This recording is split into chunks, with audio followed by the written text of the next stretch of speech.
to m is equal to 1, and that is very obvious from this equation.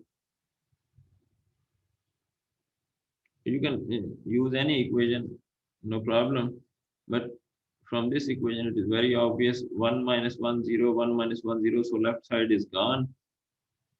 M is 1, m is 1, so 1 plus 2u is equal to 0. If I put m is equal to 1, it will, this equation will convert. 0 is equal to 1 plus 2u, and u is equal to minus 1 over 2. So when m is equal to 1, it will be a straight line, not a function of v. It will be a straight line, and it will be only a function of m. m1, u will be constant, 1 over 2.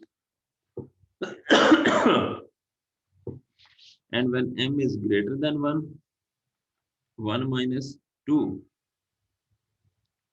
So 1 minus 2 is minus, and this negative will merge with this negative, and this will be positive. So center will shift on the left side. Also, it will be like this. Also, when m is smaller than 1, suppose 0.1, so 0.1 square is lesser than 0.1, right? So square will be as, but 0.2, 0.2 square, 0.3 square, because over here it is square. This is a value directly without square. So on this grid, not Mach number, sorry, the magnitude will increase from 0 up to less than 1. The radius of a circle will increase by increasing the magnitude. And after it reaches 1, the radius of circle will decrease. So increasing trend is inward. This is increasing. This is increasing.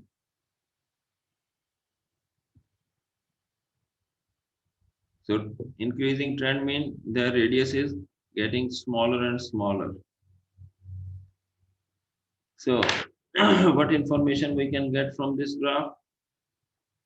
If I have an Nyquist like this, just like in the previous example.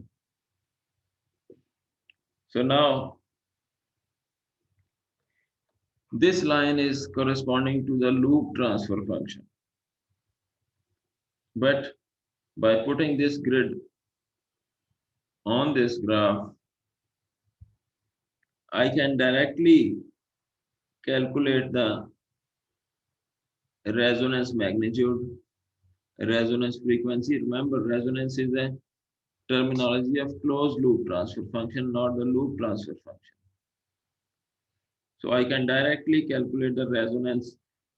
Just look at the biggest value circle this line is tangent upon. Remember, biggest value, the magnitude increases inward. Bigger circle does not mean bigger magnitude. Magnitude is 1 over here, magnitude is 0.1 over here, magnitude might be 0.3 over here, and magnitude is 1 over, after 1, it might be 2 over here, 4, 8, 12, or whatever. So look at the circle on which this Nyquist plot is tangent upon, and mean that touches that. Look for the circle which touches this line. So resonance magnitude will be, as per this graph, it will be 8. And look at the frequency at which this Nyquist plot touches this resonance magnitude, and that frequency is the resonance frequency. So okay, once you plot the Nyquist, you can directly read the resonance frequency, and you can directly read the resonance magnitude on this plot, right? So that's the connection between the that's the connection between the loop transfer function and closed loop transfer function um,